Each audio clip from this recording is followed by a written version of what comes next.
To commission or not to commission? That is the question. That is what I'm going to be talking about today. We're going to be talking about commissions. I'm going to be going through, first of all, talking to our buyers and looking at all the sort of perspectives on that and sort of how to go about requesting a commission, talking a little bit about the do's and don'ts, and just talking all things commissions in terms of navigating that conversation with the artist.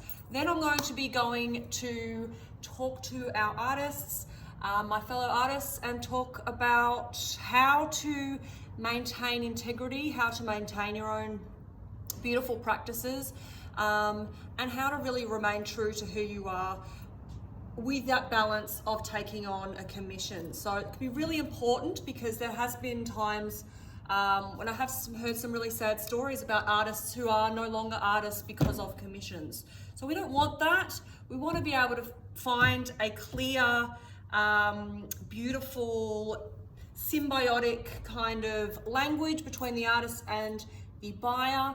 And we're going to be talking about how we can do that today. Just a few different techniques and tactics, and both can be happy parties. So let's go ahead. And first of all, let's talk about our buyers, our gorgeous buyers who, only with the best of intentions, come to us and ask for commissions. And commissions are beautiful, perfectly fine, but sometimes they can be a little bit hard for the artist, especially when there's a huge shopping list of items. I, for one, get that because I'm a bit of I like to have control. And for those people that do have a lot of requests from artists, I would say to get what they want, I'd actually wait for the artist to create something that really resonates for them. I wouldn't suggest, if someone's really particular and likes to be in control and likes to, knows exactly what they want, and presents that to the artist, it can be quite tricky because the expectation on that artist, the artist will feel that. And to manage expectations and all the rest of it, especially when there's so many requests, and just on a spiritual point of view, all of that energy will then be in the art. So you're going to sacrifice, the artist will sacrifice their own wants, desires, playfulness, because they're so focused on what the buyer wants. And of course, we're all prone to wanting to please. That's only natural within us, but it can override and compromise the artwork in a sense. And also one of the big things with that is for the artwork to then look contrived because of how many requests there is. There's not that freedom of expression, which goes hand in hand with an artist. An artist needs to be free.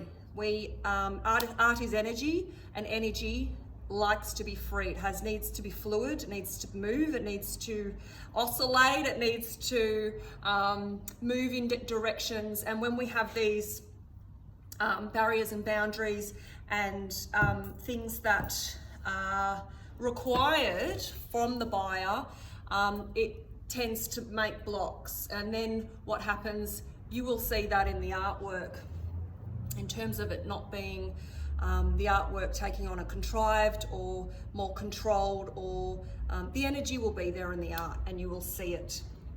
So for those sorts of people can relate, I would wait for the artist of your choice to wait for them to do something that you really resonate with. I wouldn't ask for a commission if that's the type of personality type that you are. Another don't, I would say, is bring a picture of another artist's artwork to the person you're requesting the commission from. It's not going to be a good week for anyone. Really try and stick with, if you are bringing inspiration, it needs to be from the artist that you're asking the commission from.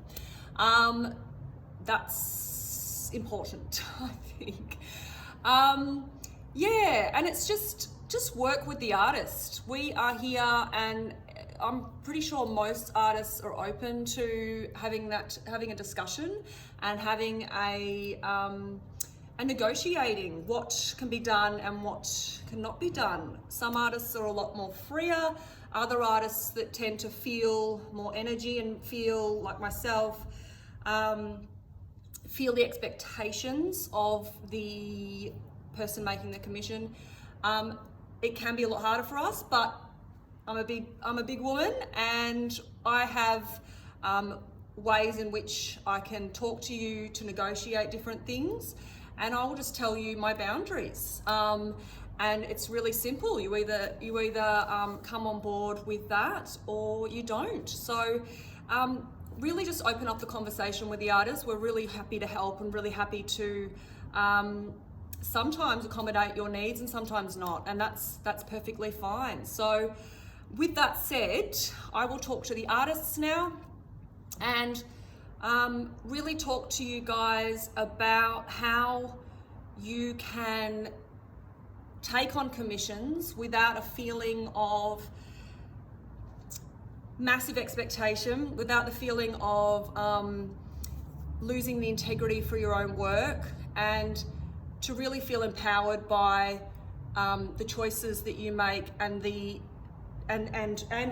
with taking on someone else's request, because obviously it can be a bit of a push and pull situation at times. But the biggest thing to take away from this is just setting your own boundaries. And so how do you find them? You make mistakes. You take on commissions and maybe you've taken a little bit too much, or the commissioner, the person asking for the commission has taken a bit more control of yours away, and you feel that that's not really working for you. That's when you make the decision, okay, well, next time I will say that, for instance, I choose my own colour palette. I mean, that would be, for a lot of people asking for commissions, that is a point of contention. For me, as an artist, colour's a strange one, because I don't feel like I choose the colour. I feel like the colour chooses me. So in terms of that, it's not, occasionally I'll think about it if I'm in that mood, but again, it's whether I'm feeling it or I'm not feeling it. There's definitely been occasions where, you make mistakes. So I was asked to do a commission with a style that I have done 6 months ago, and I'd really moved on from that style, but I did do it because I just wanted to know what it would feel like to do something that I had already kind of moved on from.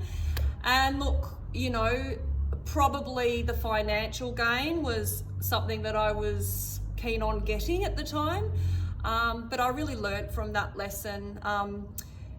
The artwork did look contrived, and it was, as you can imagine, if you're working on something like a work that you've worked on 6 months ago, as I was saying before, we need our freedom, and we need to know that we're constantly evolving, right? So when you do an artwork then that you've done 6 months ago, and you're now doing it for a client, it's a lot harder, because it's like you're sort of stunting your own personal growth as well. So it's really about weighing up that, and you can take on a commission, but if you're willing to do that time and time again, it will start chipping at your own sense of evolution, your own passion, your own sense of development, your own pride in your work. It'll start affecting you as an artist, and it'll give you artist's block. So in terms of inspiration, in terms of connecting to, things that your flow state, it will start chipping away at that. And look, you can make those mistakes here and there, but after a while, it will be so detrimental. And I have heard that artists, because they were taking on commission after commission, it was basically a gallery saying, oh, we want this piece, but it's got to be blue. Can we have this piece but larger? Can we have this piece? You can imagine after a while what that would do to your soul, what that would do to your spirit, what that would do with your creative energy. It would kill that. It would kill the spark. It would kill the spark of joy. So really take that in consideration. This is your art practice. This is your domain. You set the rules. You really need to bargain what you would like to sacrifice. And look, I would recommend too much. Like, if you know, I have a lot of things that I'm just not negotiable on. So